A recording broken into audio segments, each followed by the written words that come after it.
মন্ত্ৰী বিমল বৰাৰ হাতত পুঁজি নাই নে ইচ্ছা নাই? পোহৰলৈ ৰাজ্যৰ সাংস্কৃতিক শিক্ষা প্ৰতিষ্ঠানৰ নগ্ন স্বৰূপ। টোপনিৰ পৰা কেতিয়া সাৰ পাব মন্ত্ৰী বিমল বৰাই? 2টা বছৰত মাত্ৰ দুবাৰহে উপস্থিত ভাৰপ্ৰাপ্ত সঞ্চালক মীনাক্ষী দাস। চৰকাৰী চলচ্চিত্ৰ আৰু দূৰদৰ্শন প্ৰতিষ্ঠানত এয়া চলিছে কি? আন্তঃগাঁথনিৰ অভাৱৰ বাবেই 3 বছৰীয়া পাঠ্যক্ৰমত লাগে 5 বছৰ। ডক্টৰ ভূপেন হাজৰিকা আঞ্চলিক চৰকাৰী চলচ্চিত্ৰ আৰু দূৰদৰ্শন প্ৰতিষ্ঠান চাংচাৰিস্থিত এই প্ৰতিষ্ঠানটো জনপ্ৰিয় নহয় বাবেই যেন চৰকাৰে জানি শুনিও অৱহেলিত কৰি ৰাখিছে। তাৰে প্ৰতিবাদত ওলাই আহিছে শিক্ষানুষ্ঠানখনৰ শিক্ষাৰ্থী সমাজ।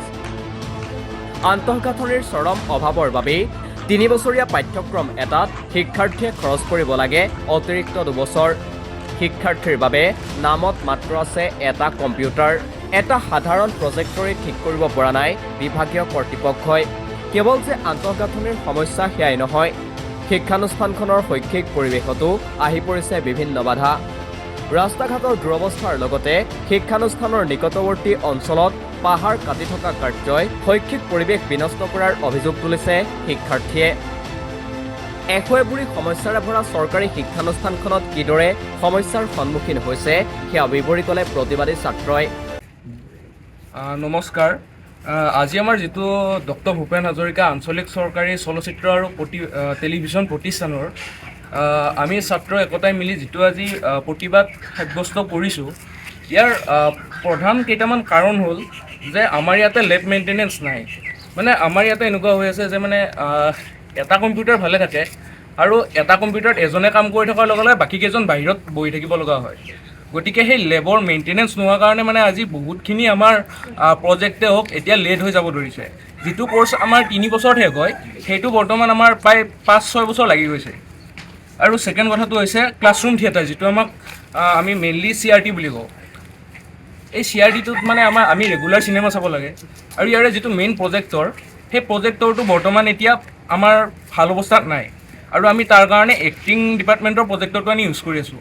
আৰু সেই প্ৰজেক্টৰটো বেয়া হোৱা প্ৰায় আজি 2-3 বছৰমান হ'ল, কিন্তু এতিয়ালৈ সেইটো মেইনটেনেঞ্চ কৰি আমাক দিয়া নাই। আৰু থাৰ্ড হৈছে আমাক এজন পাৰ্মানেণ্ট ডাইৰেক্টৰ লাগে। আমাৰ এই ইনষ্টিটিউটখনত ডাইৰেক্টৰ চেঞ্জ হোৱা প্ৰায় 2-3 বছৰ হ'ল আৰু এতিয়ালৈকে আমাৰ ইয়াতে প্ৰায় এবাৰ বা দুবাৰহে তেখেতে ইয়ালৈ আহিছে আৰু তেখেতে আমাৰ এই যিখিনি প্ৰব্লেম আছে সেই প্ৰব্লেমখিনি আমাৰ লগত এতিয়ালৈ ভালকৈ ডিছকাছ কৰা নাই। আৰু আমাৰ ইকুইপমেণ্টছ এতিয়ালৈ বহুত কম হৈ আছে। আমাৰ বাকী উন্নত মানদণ্ডৰ যিখিনি ইকুইপমেণ্টছ সেইখিনি বৰ্তমান আমাৰ লগত নাই। প্ৰায় 6-7 বছৰ আগতে যিখিনি ইকুইপমেণ্টছ কিনিছিলে সেইখিনি বৰ্তমান অৱস্থাত বৰ্তমান টেকন'লজিৰ লগত মিলা বা তেনেকুৱা ইকুইপমেণ্টছ বৰ্তমান আমাৰ হাতত নাই। যিখিনি পুৰণা ইকুইপমেণ্টছ আছিল সেইখিনিকে আমি ইউজ কৰি আছোঁ। গতিকে আমাক নতুন যিখিনি ইকুইপমেণ্টছ আহি আছে মাৰ্কেটত সেইখিনি দিলে আমাৰো যিটো আমাৰ ডিপ্ল'মাই হওক বা যিখিনি আমাৰ প্ৰজেক্ট চলায় তাৰ কোৱালিটিটো বেছি ইম্প্ৰুভ হ'ব পাৰিব। আমাক যিখিনি প্ৰয়োজনীয় সামগ্ৰী সেইখিনি যদি আমাক চৰকাৰে বা আমাৰ ডাইৰেক্টৰ মেমে বুজি পায়, গতিকে তেওঁ এইটো বিষয়টো যদি ভালকৈ চালি জাৰি চাই যে আমাক কিখিনি বস্তুৰ প্ৰয়োজন কৰিম। গতিকে আমি তেখেতক এইটোৱে অনুৰোধ জনাওঁ যে তেখেত আহক আৰু আমাৰ লগত মিলি কথাখিনি আলোচনা কৰক আৰু ইয়াৰ পৰৱৰ্তী পৰ্যায়ত কি কৰিব পাৰি সেই বিষয়ে এটি যদি পদক্ষেপ লয় আমাৰ কাৰণে ভাল হ'ব। মন কৰিবলগীয়া যে মাত্ৰ 100 পৰা 150 শিক্ষাৰ্থী থকা অনুষ্ঠানটোত 2000 চনৰ পৰাই বৃদ্ধি হোৱা নাই বাজেটৰ ধন।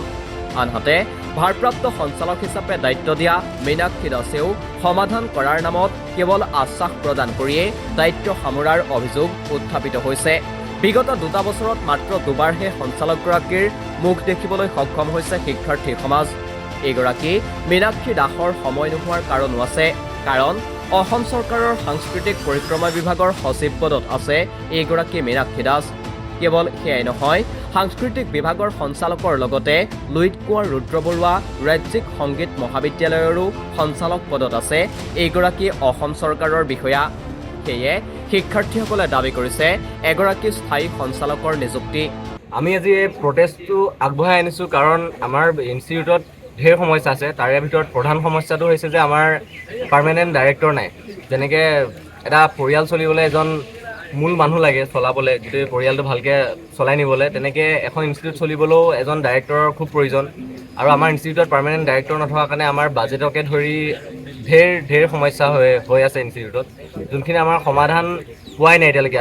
বহুত আগৰ পৰা প্ৰব্লেমখিনি চলি আহি আছে যদিও এতিয়ালৈকে কোনো সমাধান পোৱা নাই আমি 2000 চনৰ পৰা এতিয়ালৈকে ডিপ্ল'মাৰ আমাৰ যোনখন 3 বছৰ শেষ হোৱাৰ পিছত এখন ডিপ্ল'মা কৰিব লাগে ডিপ্ল'মাখনৰ বাজেট সেই 2000 চনৰ পৰা এতিয়ালৈকে একেই হৈ আছে যিহেতু বাকী চব বস্তুৰ দাম দিনে দিনে বাঢ়ি গৈ আছে কিন্তু আমাৰ ডিপ্ল'মাৰ সেই বাজেটটো একেটা জেগাতে আছে এতিয়ালৈকে একো সাল সলনি হোৱা নাই সেইকাৰণে তাত আমাৰ এটা চেঞ্জ লাগে আমাৰ বাজেটটো অকণমান বঢ়াব লাগে ভাল ইকুইপমেণ্টছ আনিব লাগে আৰু মূল কাৰণটো হৈছে যে আমাক পাৰ্মানেণ্ট চিটিং এজন ডাইৰেক্টৰ লাগে যোনে আমাৰ লগত এই কেম্পাছটোত থাকিব পাৰে যাতে এভেইলেবল থাকে আমাৰ কিবা সমস্যা হ'লে আমি কাৰ আগত গৈ কথা ক'ম যদি আমাৰ এজন ডাইৰেক্টৰে নাথাকে আমাৰ প্ৰব্লেমখিনি শুনিবলৈ ইয়াত মানুহ নাই আমি যিকোনো সমস্যাৰ কাৰণে ৰবীন্দ্ৰ ভৱন যাব লাগে তাৰ সমাধান উলিয়াবলৈ যোনটো কিন্তু ইয়াৰ পাছতো ৰাজ্যৰ লগতে উত্তৰ পূৰ্বাঞ্চলৰ একমাত্ৰ চৰকাৰী দূৰদৰ্শন আৰু চলচ্চিত্ৰ শিক্ষানুষ্ঠানক লৈ কোনো কাৰণসাৰ নাই মন্ত্ৰী বিমল বৰাৰ দায়িত্বত থকা সাংস্কৃতিক মন্ত্ৰালয়ৰ উৱলি গৈছে ভূপেন হাজৰিকাৰ নামৰ সৈতে জড়িত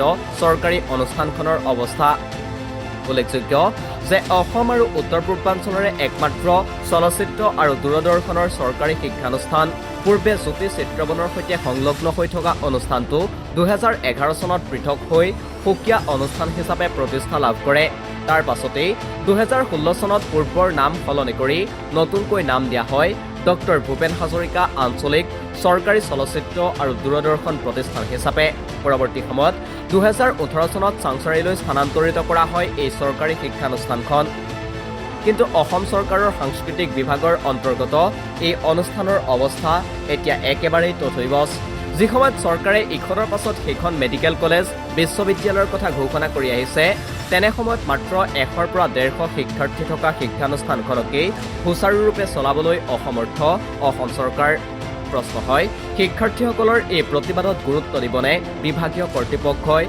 সাৰ পাবনে মন্ত্ৰী বিমল বৰাই নিউজ ডেস্ক ৰিপোৰ্ট দি ক্ৰছ কাৰেণ্ট